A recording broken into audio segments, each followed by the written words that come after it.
जब हम लोग देखते हैं एक्सरसाइज 4.4 का क्वेश्चन नंबर 5, तो क्वेश्चन नंबर 5 क्या है? Is it possible to design a rectangular park of perimeter 80 metre and area 400 metre? If so find its length and breath.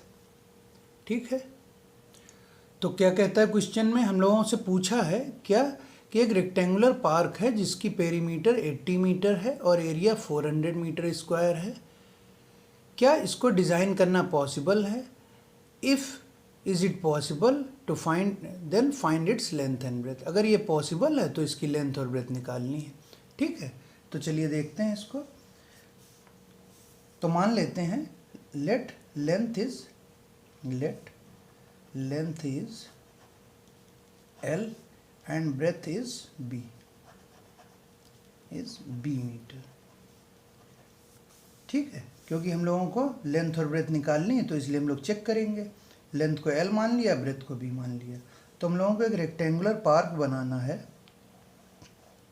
जिसकी लेंथ ये है और ब्रेथ ये है। ठीक है, इसकी पेरीमीटर दी है हम लोगों को 80 मीटर और एरिया दिया है 400 मीटर स्क्वायर। ठीक है, तो perimeter given is 80 metre, perimeter is 80 metre.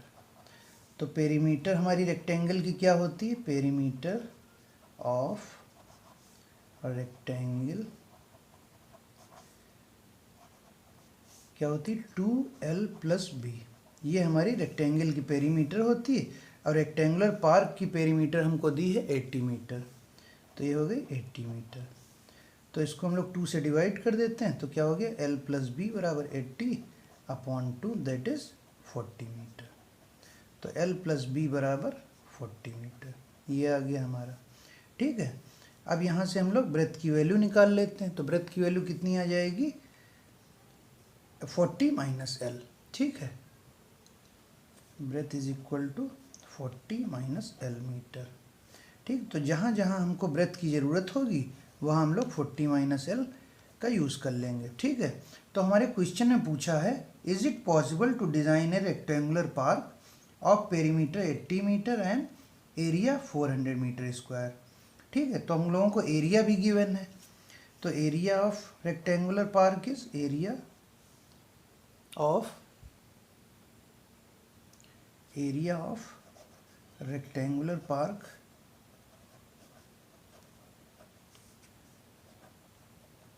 Is 400 metre square. तो एरिया रेक्टेंगल का हमारा होता क्या है? लेंथ इंटू ब्रेथ, और एरिया कितना दिया है? 400। तो लेंथ ब्रेथ की वैल्यू क्या है हमारी? ब्रेथ की वैल्यू 40 - L है। तो 40 - L यहाँ रख देते हैं, दैट इज इक्वल टू 400। इसको सिंप्लीफाई कर लेते हैं तो कितना आ जाएगा? L × 40 is 40L minus L × L is L² बराबर 400। तो क्या हो गया? 40L - L² बराबर 400। तो 400 को लेफ्ट साइड में शिफ्ट कर देते हैं तो कितना हो जाएगा? 40L - L² - 400 बराबर 0। अब इस इक्वेशन को -1 से मल्टीप्लाई कर देंगे तो -L² हमारा प्लस का L² हो जाएगा और -400 प्लस का 400 और माइनस का 40L। ठीक है, तो मल्टीप्लाई बोथ साइड्स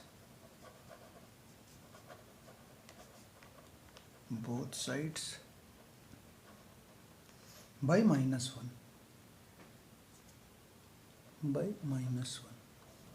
तो क्या हो गया? -1 40L - L² - 400 बराबर 0 × -1।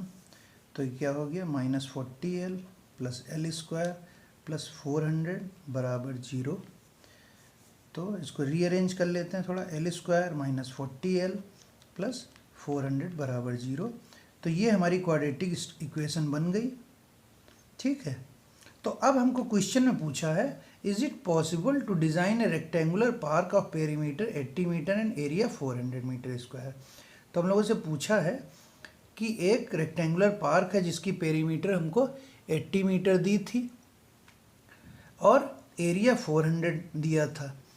तो क्या हम पॉसिबल है इसको डिज़ाइन किया जा सके? अगर ये पॉसिबल है तो हम लोगों को इसकी लेंथ और ब्रेथ निकालनी है।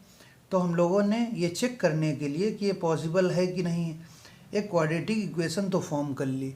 अब क्वाड्रेटिक इक्वेशन के रूट्स निकालते हैं और चेक करते हैं कि ये पॉसिबल होगा कि नहीं होगा। ठीक है, तो इसको चेक करने के लिए हम लोग क्या करते हैं, डिस्क्रिमिनेंट निकाल के देखेंगे। अगर हमारा डिस्क्रिमिनेंट d ग्रेटर देन 0 आता है तो रूट्स पॉसिबल होंगे, अगर लेस देन 0 आता है तो रूट्स पॉसिबल नहीं होंगे। ठीक है, तो हम लोग इसको चेक करते हैं। पहले इसको ax² plus bx plus c equal to 0 से कंपेयर करके a b c की वैल्यू निकाल लेंगे।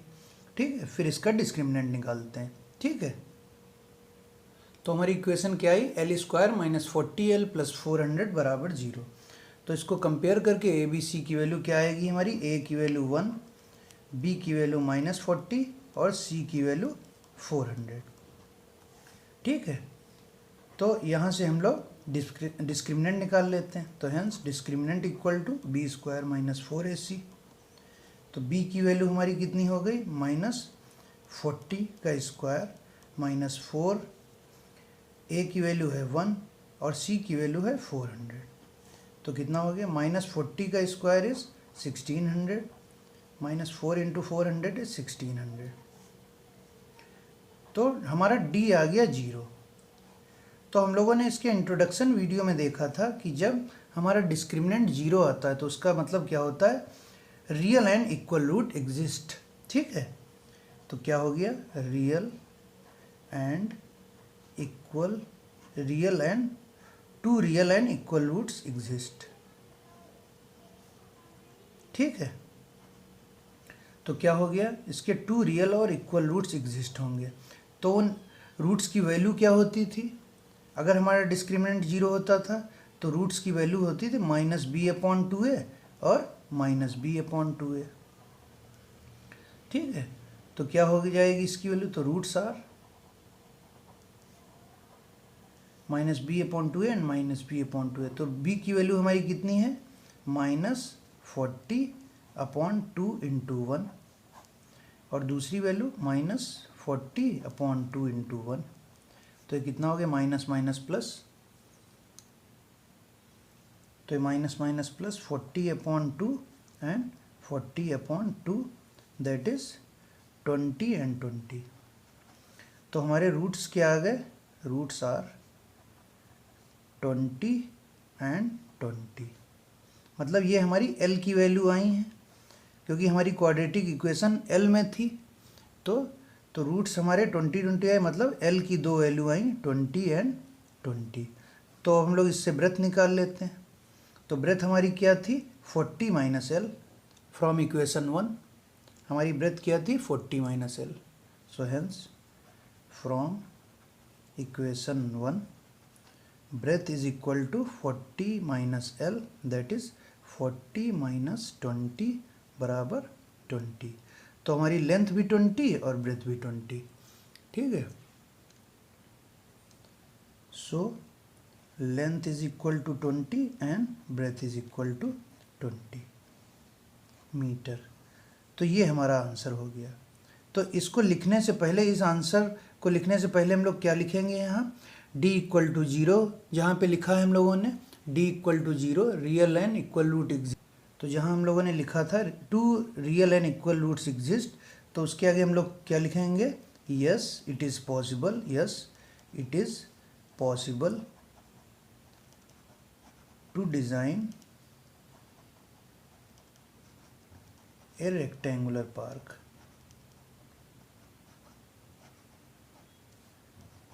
Rectangular park with given values.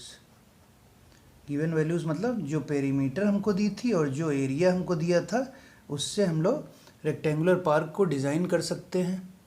ठीक है, तो डिज़ाइन करने के लिए हमको अपनी लेंथ 20 रखनी होगी और ब्रेथ 20 रखनी होगी। ठीक है, तो to designing that rectangular park हमको लेंथ 20 मीटर और ब्रेथ 20 मीटर रखनी होगी। ठीक है guys, so this is all about question number 5 of exercise 4.4। ठीक है गाइस।